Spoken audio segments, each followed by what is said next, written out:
ಅಧ್ಯಾಯ 5. ಬಳಿಕ ಮೋಶೆ ಮತ್ತು ಆರೋನರು ಫರೋಹನ ಸನ್ನಿಧಿಗೆ ಬಂದರು.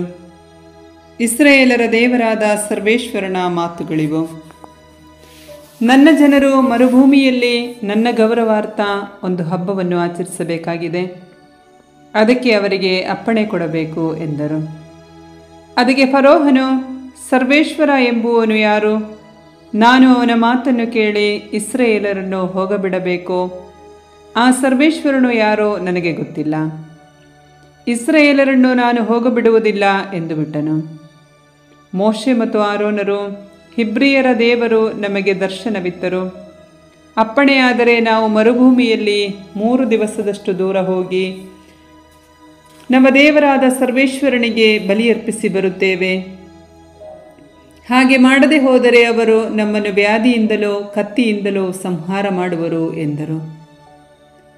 ಅವರಿಗೆ ಆ ಈಜಿಪ್ಟರ ಅರಸನು, ಎಲೈ ಮೋಶೆ, ಆರೋನರೇ, ನೀವು ಮಾಡುತ್ತಾ ಇರುವುದೇನು? ಈ ಜನರು ತಮ್ಮ ಕೆಲಸವನ್ನು ಬಿಡುವಂತೆ ಮಾಡುತ್ತಿದ್ದೀರಿ. ನಡೆಯಿರಿ, ಗುಲಾಮಗಿರಿಗೆ ಎಂದು ಬಿಟ್ಟನು.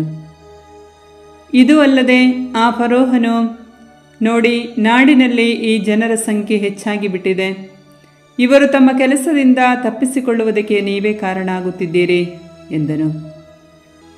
ಅದೇ ದಿನ ಕೆಲಸ ಮಾಡಿಸುವವರನ್ನು, ಮೇಸ್ತ್ರಿಗಳನ್ನು ಕರೆಯಿಸಿ, ಇನ್ನು ಮೇಲೆ ನೀವು ಈ ಜನರಿಗೆ ಇಟ್ಟಿಗೆ ಮಾಡುವುದಕ್ಕೆ ಹುಲ್ಲನ್ನು ಕೊಡಕೂಡದು. ಅವರೇ ಹೋಗಿ ಹುಲ್ಲನ್ನು ಹುಡುಕಿಕೊಳ್ಳಲಿ. ಆದರೆ ಇಟ್ಟಿಗೆಗಳ ಲೆಕ್ಕವನ್ನು ಎಂದಿನಂತೆ ಒಪ್ಪಿಸಲಿ. ಅದನ್ನು ಕಡಿಮೆ ಮಾಡಕೂಡದು. ಇವರು ಮೈಗಳ್ಳರು. ಆದ್ದರಿಂದಲೇ ನಾವು ಹೋಗಿ ನಮ್ಮ ದೇವರಿಗೆ ಬಲಿಯರ್ಪಿಸಿ ಬರುವುದಕ್ಕೆ ಅಪ್ಪಣೆಯಾಗಬೇಕು ಎಂದು ಬೊಬ್ಬೆ ಹಾಕುತ್ತಾ ಇದ್ದಾರೆ. ನೀವು ಅವರಿಂದ ಇನ್ನೂ ಕಷ್ಟಕರವಾದ ಕೆಲಸ ಮಾಡಿಸಬೇಕು. ಕೆಲಸ ಹೆಚ್ಚಾದರೆ ಸುಳ್ಳು ಪೊಳ್ಳು ಮಾತುಗಳಿಗೆ ಕಿವಿಗೊಡಲು ಆಸ್ಪದವಿರುವುದಿಲ್ಲ ಎಂದು ಆಜ್ಞಾಪಿಸಿದನು. ಆದುದರಿಂದ ಕೆಲಸದ ಮೇಲ್ವಿಚಾರಕರು, ಮೇಸ್ತ್ರಿಗಳು ಆ ಜನರಿಗೆ, ನಿಮಗೆ ಹುಲ್ಲು ಕೊಡಕೂಡದೆಂದು ಫರೋಹನ ಅಪ್ಪಣೆಯಾಗಿದೆ.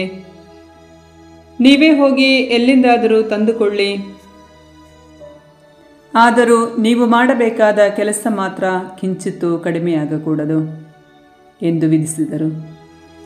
ಆ ಜನರು ಈಜಿಪ್ಟ್ ದೇಶದಲ್ಲೆಲ್ಲ ಸುತ್ತಿ ಹುಲ್ಲು ಸಿಕ್ಕದೆ ಕೂಳೆ ಕಿತ್ತು ಕೂಡಿಸಿದರು. ಮೇಲ್ವಿಚಾರಕರು, ನಿಮಗೆ ಹುಲ್ಲಿದ್ದ ಕಾಲದಲ್ಲಿ ಹೇಗೋ ಹಾಗೆ ಪ್ರತಿದಿನದ ಕೆಲಸವನ್ನು ಆಯಾ ದಿನದಲ್ಲಿ ಮುಗಿಸಬೇಕು ಎಂದು ಹೇಳಿ ಅವಸರಪಡಿಸುತ್ತಿದ್ದರು. ನೀವು ಇಟ್ಟಿಗೆಗಳ ಲೆಕ್ಕವನ್ನು ಹಿಂದೆ ಒಪ್ಪಿಸುತ್ತಿದ್ದಂತೆ ನಿನ್ನೆ ಮತ್ತು ಇಂದು ಏಕೆ ಒಪ್ಪಿಸಲಿಲ್ಲ ಎಂದು ಹೇಳಿ ಫರೋಹನ ಅಧಿಕಾರಿಗಳು ತಾವೇ ನೇಮಿಸಿದ್ದ ಇಸ್ರಾಯೇಲ್ ಮೇಸ್ತ್ರಿಗಳನ್ನು ಹೊಡೆಸುತ್ತಿದ್ದರು. ಈ ಇಸ್ರಾಯೇಲ್ ಮೇಸ್ತ್ರಿಗಳು ಫರೋಹನ ಬಳಿಗೆ ಬಂದು, ಒಡೆಯ, ತಮ್ಮ ದಾಸರಾದ ನಮಗೆ ಹೇಗೆ ಮಾಡುವುದು ಸರಿಯೇ? ಅಧಿಕಾರಿಗಳು ಹುಲ್ಲು ಒದಗಿಸದೆ ಇಟ್ಟಿಗೆಗಳನ್ನು ಮಾಡಬೇಕೆನ್ನುತ್ತಾರೆ. ಇದರಿಂದ ದಾಸರಾದ ನಾವು ಏಟು ತಿನ್ನಬೇಕಾಯಿತು. ತಪ್ಪು ತಮ್ಮ ಜನರದೇ ಎಂದು ದೂರಿದ್ದರು. ಅದಕ್ಕೆ ಅವನು, ನೀವು ಒಳ್ಳೆಯ ಮೈಗಳ್ಳರು. ನಾವು ಹೋಗಿ ಸರ್ವೇಶ್ವರನಿಗೆ ಬಲಿಯರ್ಪಿಸಿ ಬರಬೇಕು ಎನ್ನುವುದಕ್ಕೆ ಇದೇ ಕಾರಣ. ನಡೆಯಿರಿ, ಕೆಲಸಕ್ಕೆ ನಿಮಗೆ ಹುಲ್ಲು ಕೊಡುವುದಿಲ್ಲ. ಆದರೂ ಇಟ್ಟಿಗೆಗಳ ಲೆಕ್ಕವನ್ನು ತಪ್ಪದೆ ಒಪ್ಪಿಸಲೇಬೇಕು ಎಂದನು.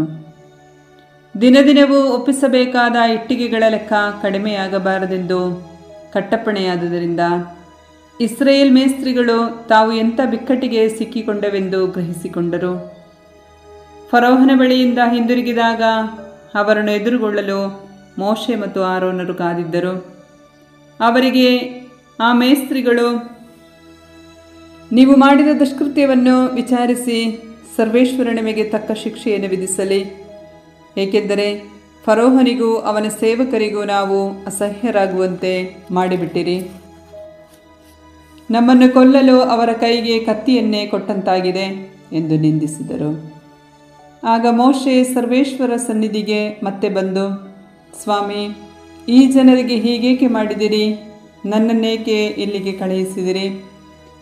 ನಾನು ಫರೋಹನ ಬಳಿಗೆ ಹೋಗಿ ನಿಮ್ಮ ಹೆಸರಿನಲ್ಲಿ ಮಾತಾಡಿದಂದಿನಿಂದ ಅವನು ಈ ಜನರಿಗೆ ಕೇಡನ್ನೇ ಮಾಡುತ್ತಿದ್ದಾನೆ. ನೀವಾದರೂ ಅವರನ್ನು ಬಿಡುಗಡೆ ಮಾಡಲು ಏನನ್ನೂ ಮಾಡಿಲ್ಲ ಎಂದು ಮೊರೆಯಿಟ್ಟನು.